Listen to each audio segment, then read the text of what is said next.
dear beloved, Boss Mike, Cervera. Tuloy, nagalit tuloy yung asawa. Sabi nung suntay mga kababayan, sinungaling din katulad nito. Okay lang nga sa misis ko. Oh, sabi niya sa misis ko eh. Oo, ngumiti-ngiti lang eh. Sabi nga gano'n, ngiti-ngiti lang. Oh. Tuloy. As kay Ann Curtis at taliwa. Ano sabi mga kababayan? He said, she said. Oh. Pakinggan natin nilaglag po mga kababayan ng sariling asawa ni Suntay. Oo. Siya mismo. Nilaglag si Suntay ng sariling asawa, mga kababayan ko.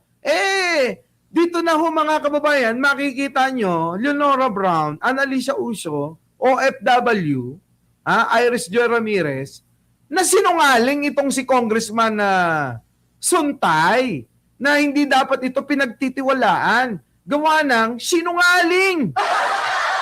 Ultimo mga kababayan, asawa, dinadaya, niloloko niya.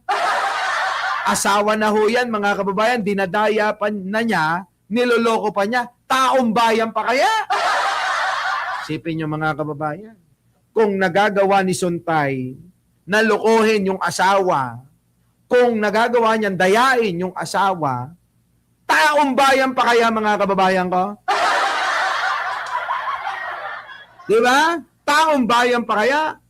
Ang hindi niya kayang lokohin, hindi niya kayang pagsinungalingan? Pakinggan natin, mga kababayan. Sabi ni Mister, kinontra ni Mrs. Nagsalita na ang asawa ni Congressman Bong Suntay kaugnay sa pambabastos ng mambabatas kay Ann Curtis. Kita mo, narinig mo yung sinabi ni, sino ba ito?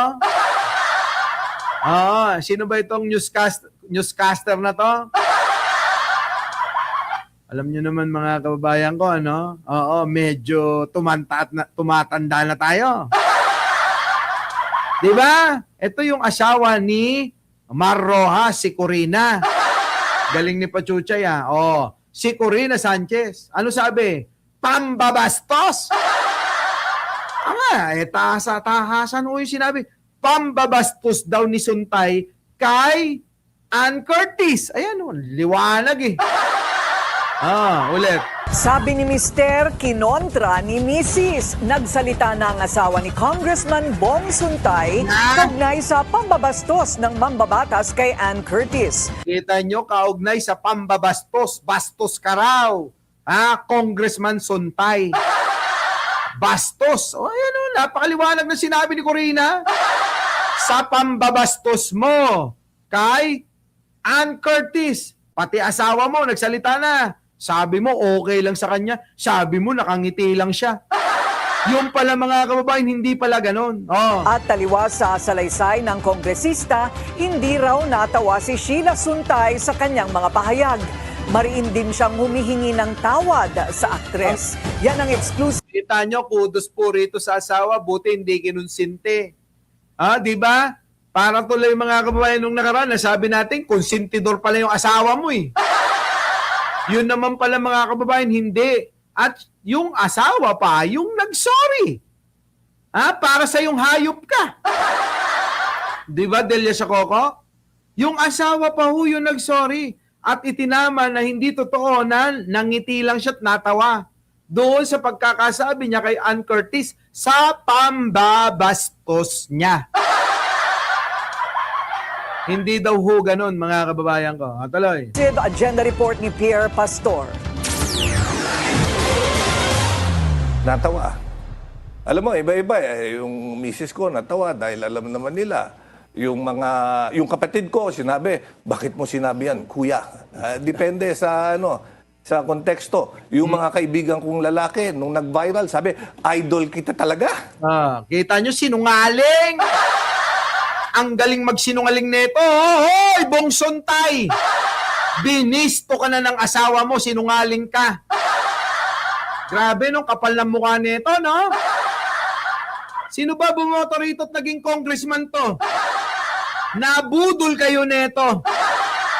Nabudol kayo netong Congressman Suntay na to.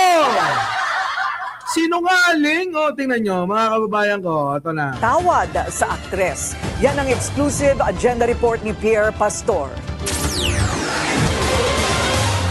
Natawa. Natawa. Alam mo, iba-iba. Yung misis ko natawa dahil alam naman nila. Yung mga... Natawa daw yung misis niya kasi alam daw ng misis niya. So parang okay lang sa misis niya daw. Sabi na itong si Bong Sontay. Yung kapatid ko, sinabi, bakit mo sinabi yan, kuya? Buti pa yung kapatid mo, may isip siya. Sana yung pinatakbo mo, yung kapatid mo na lang ang naging kongresista. Diyan sa 4th District, sa Quezon City, hayop ka. Buti pa yung kapatid mo, may isip eh. Depende sa sa konteksto. Yung mga kaibigan ko, Bakit? Meron bang ibang konteksto yung sinabi mo? Meron pa bang ibang konteksto na pwede nating maging praise the Lord? Kung ang sinabi mo, iniisip mo, nag-init yung katawan mo, nag-i-imagine ka ng pagnanasa, ganon? Putik na yan, ano? kung lalaki, nung nag-viral, sabi, idol kita talaga. Sino may sabi sa'yo? Putik na yan, nag-iimbento to, mga kababayan ko. Sino may idol dito? Putik na yan, ha? Kailangan nyo na magpa-check up dyan sa Quezon City mismo. Dyan sa East Avenue. Nandyan, merong mental hospital dyan. Pa-check up na kayo pag in-idol nyo to. Diba? Magpa-check up na kayo pag in-idol nyo to. Alam nyo, tingin ko mga kababayan ko, kwento mo yan. Siyempre, pag kwento mo, sikat ka dyan. Kwento mo yan, siyempre, kailangan buhatin mo bangko mo dyan. Okay ng inang yun, no? Grabe, no? Antindi ng tama nito. It depends on how people appreciate it. Sa panay Wala, kahit pagbali-baliktarin mo, ang tingin sa'yo ng sambayan ng Pilipino, manyakol ka. Ang tingin sa'yo ng mga tao, ang libog mo. Ang tingin sa'yo ng tao, bastos ka. Di ba mga kababayan ko? Ang tingin sa'yo ng tao, wala kang respeto sa babae. Ganon ang tingin sa'yo, di ba? Ang daming mga post ng mga artista at kung sino-sino.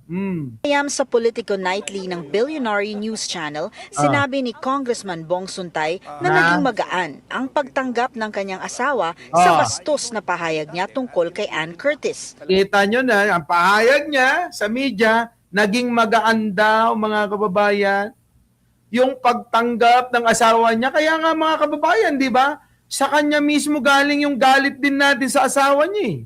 Nabatikos natin yung asawa dahil sa kagagawa niya. Di ba? Parang sa tingin natin, sa pananaw natin, kinukonsinti siya ng asawa niya. Mga kababayan, sorry pala, madam.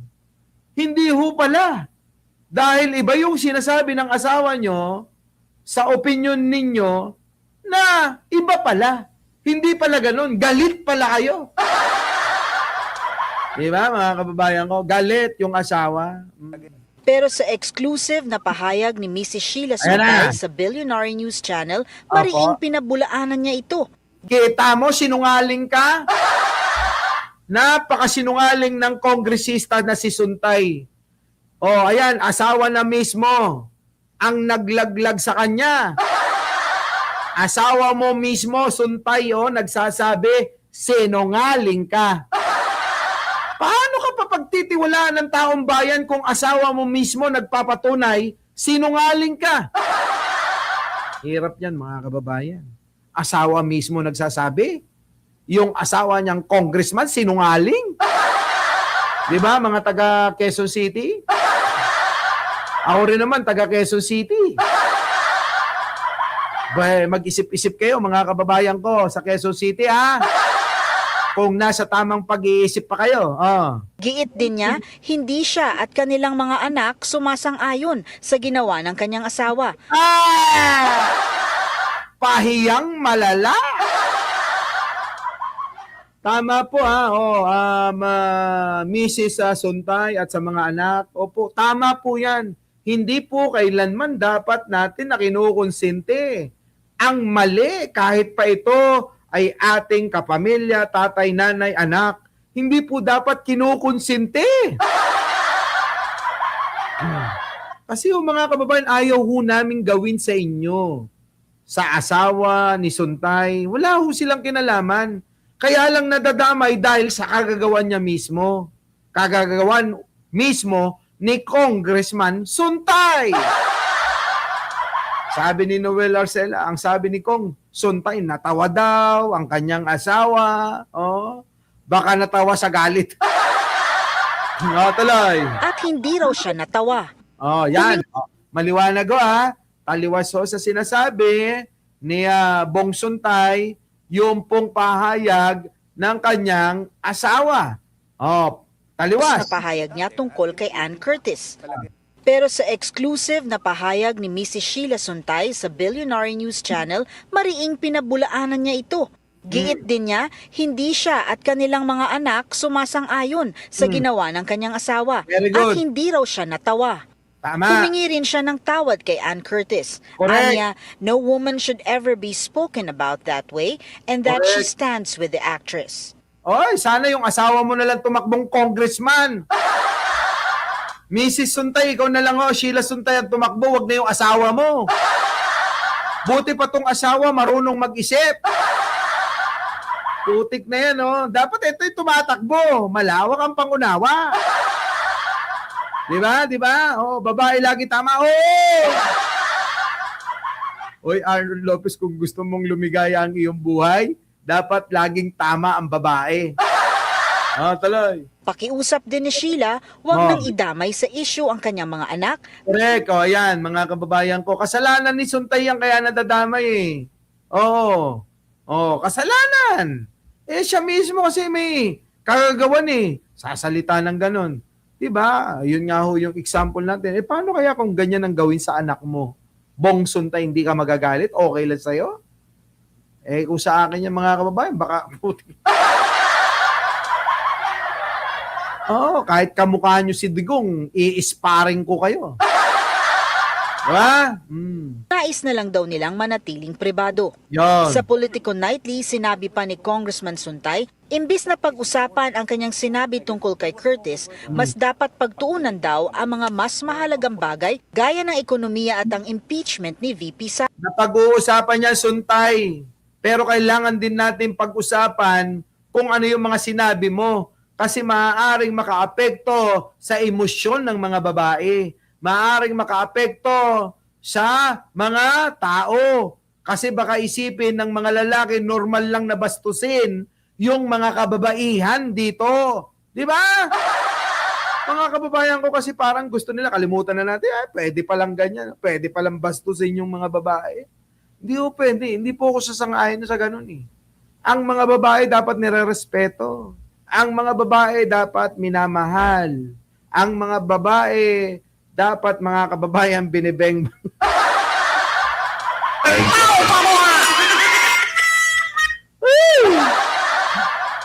Di ba? Ganun yun. Kayo talaga. Anyways, mga kababayan, mga ba na ng oras natin. Pero yun, sabi ko 30 minutes lang. Magkalaman lang tong ating live. Ang dami pa naman nating tatalakayin. Ayun, nademanda na ho si nademanda na ho si Bong Suntay, mga kababayan. Anong muntik, nadulas na nga Ayun, nademanda na ho, ayan ng pananalitang ito na. Sinampahan na ng ethics complaint sa Kamara si Congressman Ayan, sinampahan na ng reklamo sa ethics complaint etong si Bong Suntay. Bong Suntay. Kaugnayan sa uri ng pananalitang ginamit niya nang banggitin si Ann Curtis. Na ayon sa mga nagreklamo ay nakakabastos ng mga kababaihan. Nakatutok si Tina Panganib. Kita nyo, si Willie Revilla may wala. Bukas na yun. Yung nakahawak sa titi, gano'n.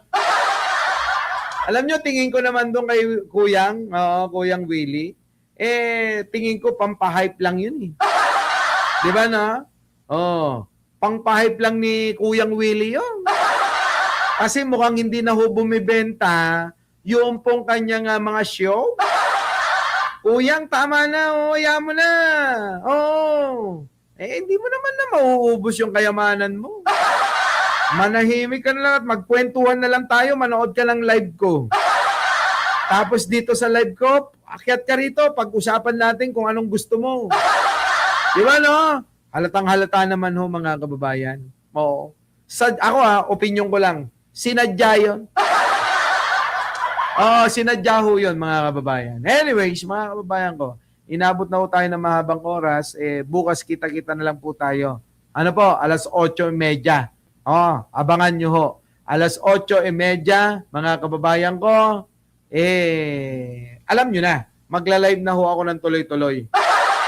Hindi na tayo magpapadistract sa mga walang kwentang tao. Di ba? Hindi tayo magpapadistract kahit kanino sapagkat mayroon tayong misyon dahil dapat nagagawa natin ng tuloy-tuloy. Muli mga kababayan, hanggang dito na lang. Ako po ang inyong lingkod, Mike Cervera po, laging nagsasabing, mahalin natin ang ating kapwa, ipagdasal po natin lagi ang ating bansa. Maraming salamat po. Our beloved Boss Mike Cervera.